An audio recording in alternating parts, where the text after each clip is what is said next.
Hi everyone, this is John from Civil Center. Welcome to our channel. As we know, Civil Center is continuously working with the vision to guide civil engineering students and professionals. And for that, we keep making videos on different topics related to civil engineering. So, what are we going to learn today? Today, we are going to learn about column positioning. So, we will start with it. So, our topic is column positioning. Now, I have already completed the theoretical part of this in the part 1 video of this series, and we will move to the next portion, that is the practical application of the column positioning in G+1 building in today's video. So we will start with it. So I have this ground floor plan with me, and also I have the first floor plan with me. Now in the last video I have told you it is better to position the columns on the first floor because you will have more number of beam positions over here rather than the one in the ground floor, because the walls will rest on the beams. So I have already a diagram in which you can see that we have prepared the beam marking. So how to do the beam marking? Suppose this is your plan. Then what you need to do? You need to just select the line and you can extrude this line to the other point. And this way you will have a beam marking. So I will again show you how to do this. Select the line, then extrude it to the next point over here. You will have a beam marking like this. Now I have already prepared the beam marking over here. So I will simply undo this process and bring my plan to the original form. Okay, so this is a beam marking of this plan. Now, what we need to do? We need to just position our columns. So, I will start with the column positioning. So, first of all, you will have to decide the size of column and the orientation of the column. In this particular plan, we will use a 250 by 250 square column. Okay, so that is a 10 inches by 10 inches column, and since it is a square formed column or a square shaped column, so we don't need to look for the orientation. So we can easily decide the position of it. So I've already drawn a rectangle over here which is demonstrating my column. So if you also want to see how to do this, then I will again draw it. I will simply erase this. I will go to rectangle, and since this is a 10 inches wall, so if I will draw a rectangle from here to here, then it will be 10 inches by 10 inches. This happened because the outer wall of the building is 10 inches. Okay, now what I need to do? I need to simply select this column and I can copy it to any location I want.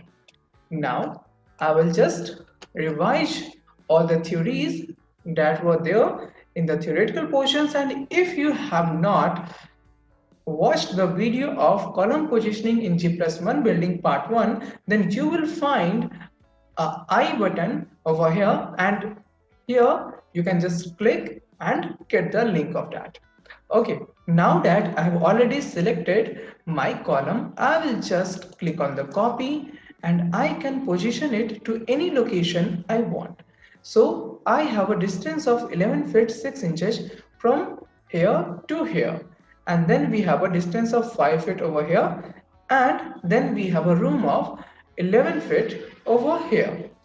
And in the last class I have said that you can position a column anywhere between the 5 feet to 16 feet. So I will just grab it and place it over here. This is not visible in my building at all, so from the aesthetic point of view it is also correct position for it. Okay, then I will place another column over here.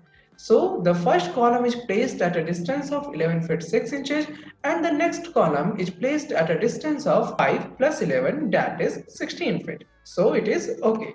Now I need to place a column around the staircase. So this is our staircase and I need to place a column over here. So I will just place it. I will select my column from this point, click on copy, grab a point, and then I can copy it around the stairs. So first I will place it here, then the next column will be placed over here, then the next one I can place over here. Since the portion is visible in bathroom, so it will not affect the aesthetic view. I can easily place it over here, and then even on this side we have a common toilet, so I can either place it here or I can just shift these two columns inside the bathroom. So that's up to your choice, but since I need to have steps over here, so I will simply shift it a little upwards. So I will just select both the columns from here and here, and then I will move it. So that's how you can decide the position of the column. So I have placed 4 columns around my staircase, and in the theoretical class I have already told you, you have to place 4 columns around the staircase, or if you have the lift then you have to place it around the lifts. That's mandatory. What are the places where we should place the columns? So I have one place over here. So I will have to place one column over here. So this is the guest room and this is the living area. So I don't want my column to be visible in the living area. So in case I have to place a column anywhere nearby here, then I will column position. So I will select this column, then go to move. I will simply grab it and place it over here. Then I can again select it, copy it and place it over here. So this is the right position for this column. Now I can have a column parallel to this over here, and one column I can place over here. Now why I have placed this column over here, that I will explain you soon. Okay, so by the time, let's place the other columns. So we need columns on the outer side of the building too. So we need one column over here, another over here, and the last over here.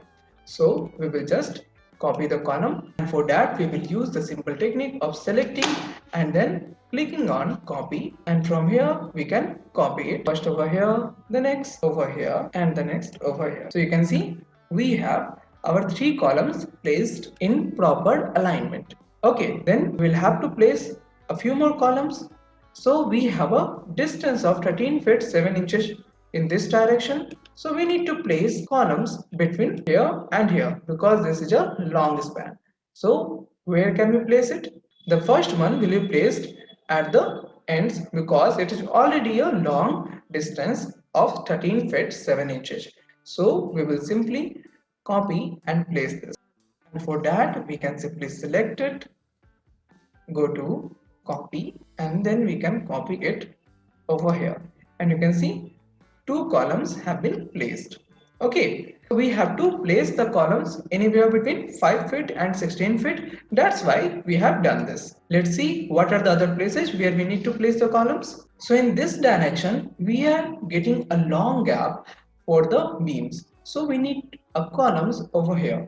But to reduce the number of the columns, we can do one more thing. We can simply shift these 2 columns to this beam. Okay, so we will select it, then we will click on move and simply move it. Okay, so I will click on move, grab the point and move it over here. You can see now we have the columns at the proper positions. Now let's see how many of the columns we have placed so far.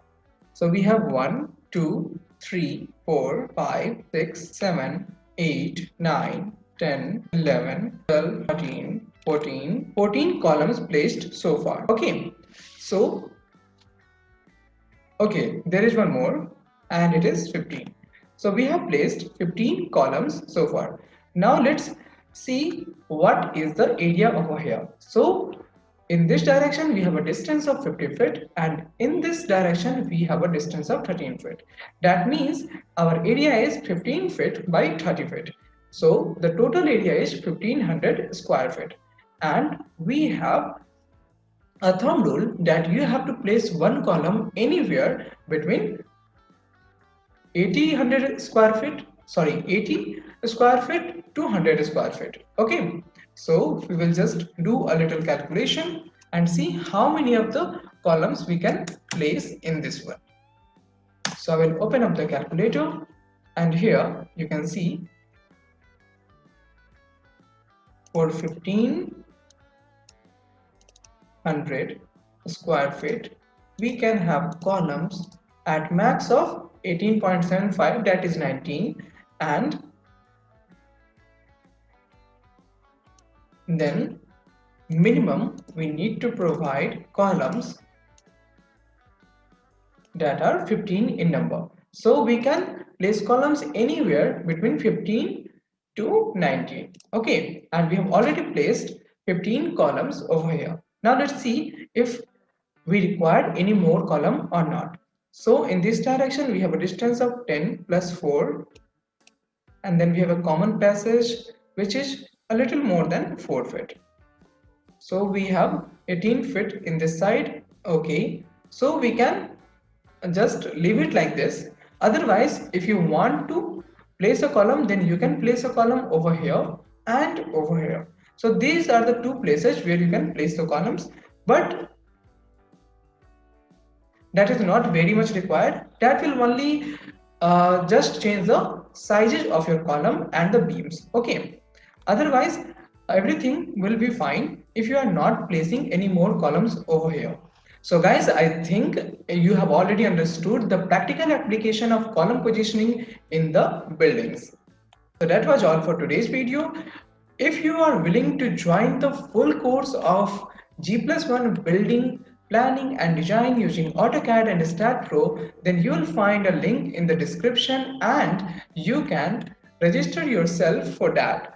Right over here, we have the G+1 building, planning and design using AutoCAD and STAAD Pro. And if you are willing to go for the recorded session of this, then you can find the option for that too, and the recorded session is in offer till 15th of the February. So if you are willing to go for that, then this will come in just 1199 and the full course will come in 6000. So guys, if you are willing to join the online courses for this, then you can simply register for it.